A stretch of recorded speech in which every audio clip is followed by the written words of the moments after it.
ลุปลุปโผล่โผล่โลมาหลอน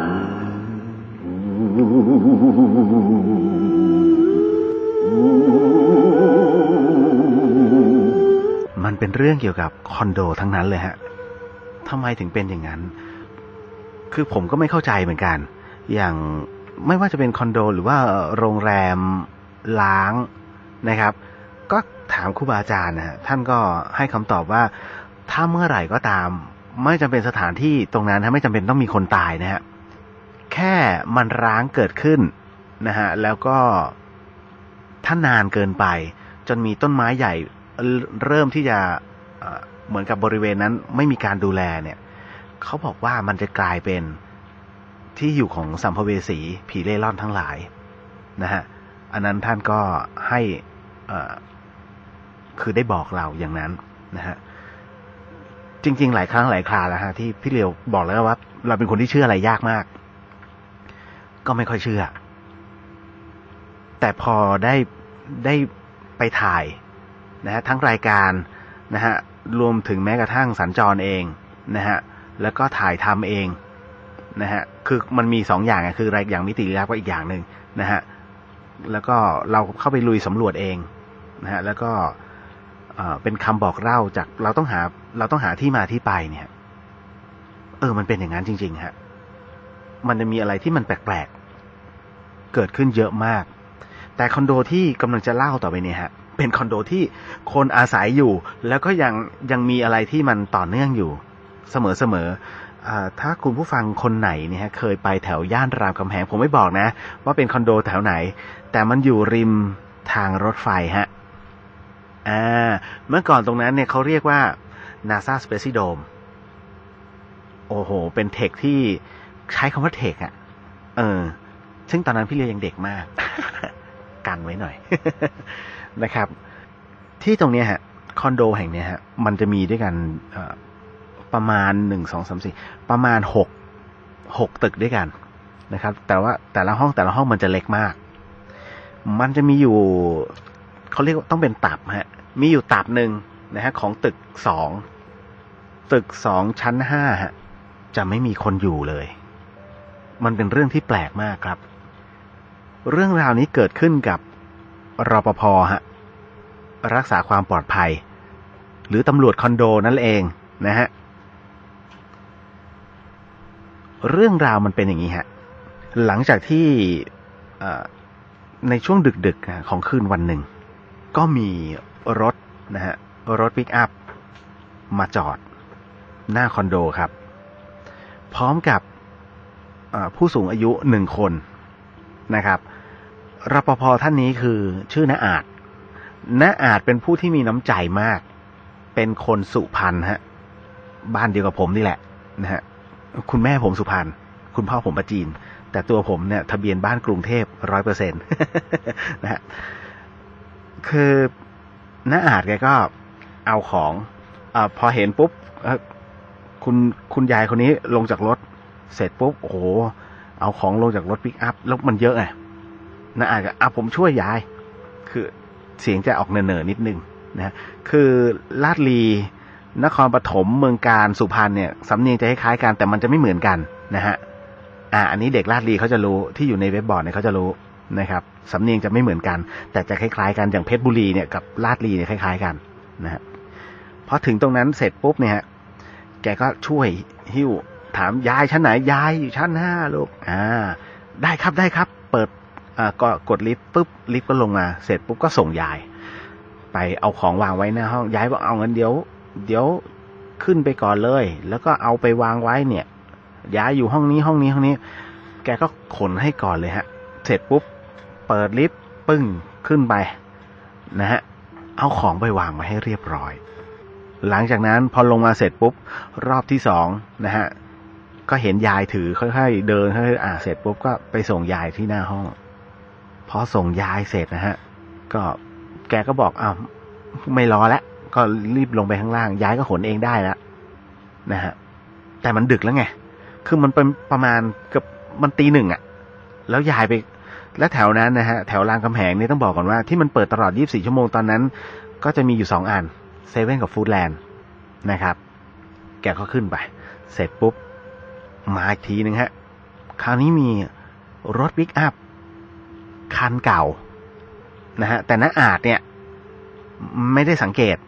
พอเห็นปิกอัพแกก็คือแกมีหน้าที่ที่ต้องตรวจตราอยู่แล้วข้างหน้าพอเสร็จปุ๊บปิกอัพจอดก็มีผู้ชายกับผู้หญิง2 คนฮะขึ้นมาแล้วก็ลงจากรถแล้วก็ประคองผู้ชายใส่เป้หนักมากผู้หญิงเนี่ยเขาก็ถือเหมือนจะลากของเป็นถุงใหญ่ๆ2 ถุงน้าอาจด้วยความเป็นคนดีครับก็เข้าไปนะฮะไปขอช่วยถือ1 ถุงเอาขึ้นไปนะฮะก็เสร็จปุ๊บขึ้นไปชั้น5อีกครับเหตุการณ์นี้เกิดขึ้นที่คอนโดตึก2นะฮะพอเสร็จปุ๊บวางเอาไว้หน้าลิฟต์ผู้ชายบอกว่าเอาวางไว้นี่แหละบอกไม่เป็นไรพี่ไหนๆก็ถึงแล้วเดี๋ยวผมก็ขึ้นไปลากได้ไหมเนี่ยอ๋อลากได้แต่ระวังหน่อยแล้วกันเขาก็ลากมันหนักมากครับชายหญิงคู่นี้อยู่ถัดจากห้องคุณยายไป2 ห้องฮะพอเสร็จปุ๊บน้าอาจลงไปข้างล่างเหมือนเดิมกำลังเดินอยู่เนี่ยฮะช่วงเวลาประมาณ 2:30 นะฮะมีรถปิกอัพมาจอดอีกแล้วฮะคราวนี้เป็นผู้หญิงสาวคนเดียวน้าอาจแกเห็นเป็นผู้หญิงคนเดียวไงฮะก็เลยไม่เขาคงไม่มีอะไรหรอกแกก็เปิดประตูให้มันใช้คีย์การ์ดไงเสร็จปุ๊บรถปิกอัพคันนี้ก็จอดเข้าซองมีผู้ชายคนหนึ่งเดินลงมาแล้วก็วิ่งมาถามพี่ผู้หญิงคนนี้เขาไปไหนละบอกก็เห็นขึ้นลิฟต์ไปแล้วลิฟต์แล้วเขาอยู่ชั้นไหนเนี่ยไม่รู้ไม่เป็นไรเดี๋ยวเช็คให้แกก็ไปดูตรงไอ้ตัววงจรปิดอยู่ชั้น5ก็กดขึ้นตามด้วยความที่ไม่ไว้ใจฮะผู้ชายคนนี้แกก็ขึ้นไปด้วยก็เสร็จปุ๊บก็เคาะประตูผู้หญิงคนนี้ก็เปิดผู้ชายคนนี้ก็เข้าห้องโอเคเขารู้จักกันเป็นเพื่อนกันหรือว่าเป็นแฟนกันเราไม่ว่าก็ปิดประตูตึ้งก็เดินลงมาข้างล่างครับสักพักหนึ่งฮะมีกระถางต้นไม้ตกลงมาพรวดจากชั้น5ลงสู่ชั้น1น้าอาจมองขึ้นไปฮะเห็นเป็นผู้หญิงคนนี้ครับอยู่ที่ริมระเบียงยืนอยู่เหมือนกำลังจะกระโดดแกตกใจมากครับรีบโทรศัพท์ไปหาหน่วยกู้ภัยกับตำรวจเนี่ยแล้วตรงนั้นสน.หัวหมากไงเขารีบมาเลยสน.หัวหมากกับคลองตันมันใกล้ๆกันน่าจะคลองตันมากกว่าสน.คลองตันมาปุ๊บเสร็จปุ๊บก็ถามไหนคนจะกระโดดเนี่ยตรงเนี้ยพอเงยหน้าเข้าไปไม่มีแล้วฮะไม่มีคนน้าอาจก็จะมาชี้กระถางให้ดูไม่มีกระถางฮะแต่มีเหลือเศษดินอยู่เศษดินเป็นกระจุกเล็กๆฮะเหมือนมีใครมาเก็บแต่มันไม่ใช่ไงคือมันไม่ถ้าเป็นกระถางมันต้องเป็นรูปกระถางเลยตำรวจก็เลยบอกว่าเฮ้ยเมาหรือเปล่าบอกไม่ได้เมาพี่จริงๆเหตุการณ์สงบลงสักพักหนึ่งน้าอาจเลยรู้สึกว่ามันชักแปลกๆก็เลยขึ้นลิฟต์ไปตรวจทุกชั้นเลยฮะหรืออาจจะไม่ใช่ชั้น5อาจจะเป็นชั้น6หรือชั้น4คือแถวๆเนี่ยฮะแกก็เลยตรวจตั้งแต่ชั้น7ลงมาฮะตึกนี้มี11ชั้นนะฮะก็ตรวจลงมาชั้น7เดินตรวจจนกระทั่งถึงชั้น6พอถึงชั้น6กำลังจะเดินลงมาทางบันไดหนีไฟฮะก็เห็นเหมือนมีผู้ชายวิ่งตรงชั้น5วิ่งปับแล้วหายไปแกก็เลยเดินตามพอเดินตามเสร็จก็มองไปฮะ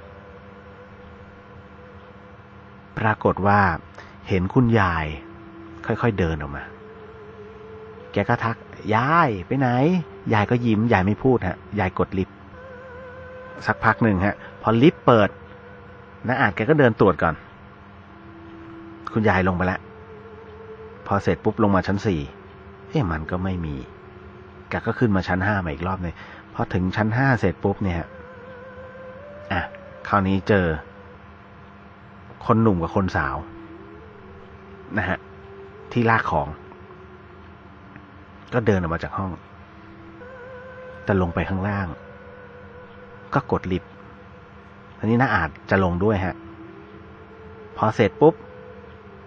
พอผู้ชาย2 คนกับผู้หญิงผู้ชายกับผู้หญิงเข้าไปเสร็จปุ๊บน้าอาจแกเข้าตามก็กดลิฟต์ชั้น1ตึกปรากฏว่าลิฟต์ยังไม่ทันปิดฮะผู้หญิงที่เหมือนกำลังจะกระโดดตึกกับผู้ชายที่ขับรถปิกอัพก็เข้ามาด้วยยืนอยู่หลังน้าอาจหมดพอเสร็จปุ๊บชั้น1ตึงด้วยความเป็นรปภต้องรีบออกไปเพื่อเปิดประตูให้บริการเงี้ยไฟแรงพอเปิดประตูเสร็จปุ๊บน้าอาจก็คือไม่ได้มองซ้ายมองขวาเลยฮะกดปึ้งแล้วก็เปิดประตูทิ้งไว้เลยแกก็รีบออกมาข้างนอกเพื่อที่จะเดินตรวจต่อไปแกยืนอยู่ตรงนั้นตั้งนานไม่มีคนออกจากลิฟต์นะคุณผู้ฟัง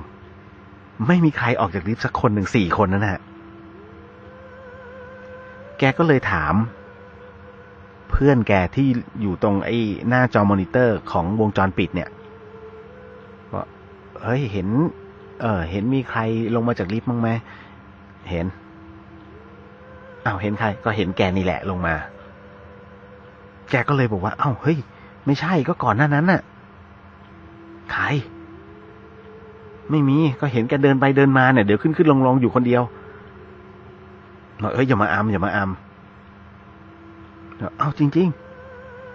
ๆเฮ้ยเนี่ยฉันขึ้นไปชั้น5มาเนี่ยพอบอกชั้น5คือคนเนี้ยตอนที่น้าอาจแกช่วยแต่ละคนเนี่ยแกไปเข้าห้องน้ำฮะแล้วก็กินข้าวด้วยแต่ตอนที่มาคุยกันตอนตี 3ก็เลยบอกน้าอาจเลยเล่าให้ฟังขึ้นไปชั้น5มาเฮ้ยชั้น5ปีกไหนก็ขึ้นไปพอออกลิฟต์ก็เลี้ยวขวาไงเฮ้ยตราบนั้นไม่มีใครอยู่เฮ้ยพูดเป็นเล่นฉันยังขึ้นไปส่งคุณยายอยู่เลยมีทั้งคุณยายมีทั้งหนุ่มสาวบอกยังไม่ทันพูดอีกคู่หนึ่งฮะส่วนอีกห้องหนึ่งเป็นผู้หญิงใช่ไหมขอต้อนรับเขาบอกคือเป็นที่รู้กันฮะเขาบอกขอต้อนรับสู่ความเป็นรปภโดยสมบูรณ์ฮะทำไมแกโดนแล้วโดนเรื่องอะไรเขาก็บอกว่าตับนั้นทั้งตับเนี่ยเป็นห้องร้างตอนแรกเนี่ยห้องแรกเนี่ยยังมีคนอยู่แต่รู้สึกว่าเขาก็ทนไม่ไหวเขาก็เลยต้องไปแต่อีกตับนึงไม่มีอะไรนะซึ่งแต่ละล็อกมันมีตัวกั้นอยู่นะฮะเหมือนเป็นพาร์ติชันแต่ว่ามันเป็นกระจกใหญ่กั้นอยู่เพราะฉะนั้นมันจะมาอีกฝั่งหนึ่งไม่ได้ก็เลยเฮ้ยจริงเหรอไหนขอดูเทปหน่อยก็เปิดดูบอกเป็นภาพของน้าอาจจริงๆฮะเป็นภาพน้าอาจเดินแต่ว่าข้างหลังแกเป็นกลุ่มควันนะฮะเป็นกลุ่มควันซึ่งเขาจับจากกล้องวงจรปิดได้อันนี้เคยเอามาออกในมิติลี้ลับนะฮะแล้วปรากฏว่าเขาก็มองดูครับว่าเฮ้ยสิ่งที่เห็นน้าอาจก็คือแกก้มๆเงยๆอยู่คนเดียวฮะก้มๆเงยๆอยู่คนเดียวแล้วก็เดินไปเรื่อยเขาก็บอกเลยว่าที่แกเห็นเนี่ยเพื่อนยามนะฮะเพื่อนรปภด้วยกันแกก็บอกว่าที่แกเห็นเนี่ยแกเห็นมีรถปิกอัพใช่ไหมใช่รถปิกอัพเนี่ยเดี๋ยวพรุ่งนี้ถ้ามาเร็วหน่อยเดี๋ยวจะพาไปดูผมรวบรัดตัดความนิดนึงนะฮะ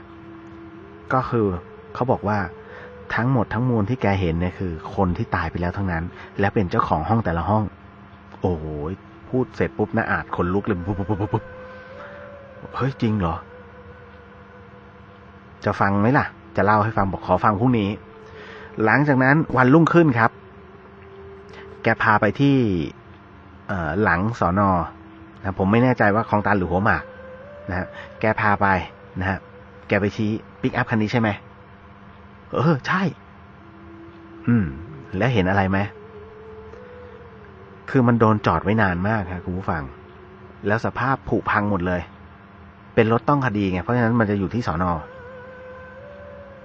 ปรากฏว่าเป็นสภาพที่ดูได้เลยว่าตายทั้งคัน เรื่องของเรื่องก็บอกว่าวันนั้นมันเป็นวันหยุดฮะซึ่งหยุดยาวพอสมควรแล้วเขาจะไปพัทยากันนะฮะแล้วก็ไปเส้นของปากท่อก็คือเส้นปกติเส้นบางประกงธรรมดาเนี่ยฮะไม่ใช่มอเตอร์เวย์นะฮะก็ประสบอุบัติเหตุทั้งคันนะชนกับชนท้ายรถ10 ล้อแล้วมันโอ้โหหลังคาหายไปทั้งคันก็มันจะไม่ให้เกิดได้ยังไงคุณลองไปสิไอ้ถนนเส้นเนี้ย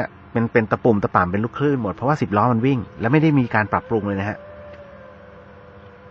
ปัจจุบันดีขึ้นโอ้แต่เมื่อก่อนนี้อย่างกับลูกระนาดฮะทั้งหมดทั้งคันเนี่ยตายหมดวันที่ตายเนี่ยไม่มีใครรู้นะว่าชั้นเนี่ยคือ3 ห้องนี้เขาไปหมดเลย3-4 ห้องเนี่ยไปหมดเลยเขาชวนกันไปไงนะคุณยายก็ตายคาที่ส่วน2 คนที่นั่งข้างหลังนี่ก็ผู้หญิงก็มาตายที่โรงพยาบาลนะฮะส่วนคนขับก็คือผู้ชายไอ้ห้องที่3เนี่ยกับผู้หญิงสาวๆหน่อยเนี่ยฮะนั่นก็โดนอัดก๊อปปี้อยู่ข้างหน้ารถผู้ชายนี่ในสภาพที่เขาบอกคอหักนะฮะนี่คือผลของการขับรถประมาทแต่จะบอกจะโทษคนขับก็ไม่ได้ต้องดูสภาพถนนด้วยฮะ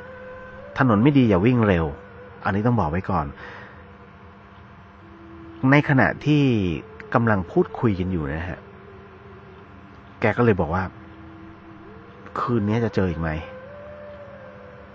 โอ้ยรปภที่นี่โดนหมดทุกคนไม่ต้องห่วงเพราะฉะนั้นเขาชินแล้วเหมือนกับที่แห่งหนึ่งฮะของน้องพระจาภัสกรเนี่ยอยู่เหมือนกันเลยคอนโดที่นี่ก็เฮี้ยนนะที่บอกไม่มีใครอยู่เลยฮะ3 ชั้นนะครับหลอดปล่อยล้างแล้วปล่อยขายก็มีคนซื้อนะแต่ที่นี่มันอีกที่หนึ่งนะฮะต้องบอกก่อนเลยย่านรามคำแหงตึก2ปัจจุบันไม่รู้นะครับน่าจะขายได้แล้วล่ะนะฮะหลังจากที่ในขณะที่เขาเล่าอยู่อ่ะคุณผู้ฟังครับเขาก็สงสัยแล้วฉันจะโดนอีกไหมมันอาจจะว่ะมันเป็นเรื่องชินชาซะแล้วจริงๆครับคืนนั้นโดนอีกฮะในขณะที่กำลังน้าอาจแกดูกล้องวงจรปิดอยู่เนี่ยแกเห็นเลยว่าขนลุกเลยครับเป็นภาพของคุณยายคนนี้ฮะเดินมามองที่กล้องแล้วก็โบกมือบ๊ายบายให้น้าอาจ และแกก็เดินกลับไปแต่ภาพที่โดนบันทึกเนี่ย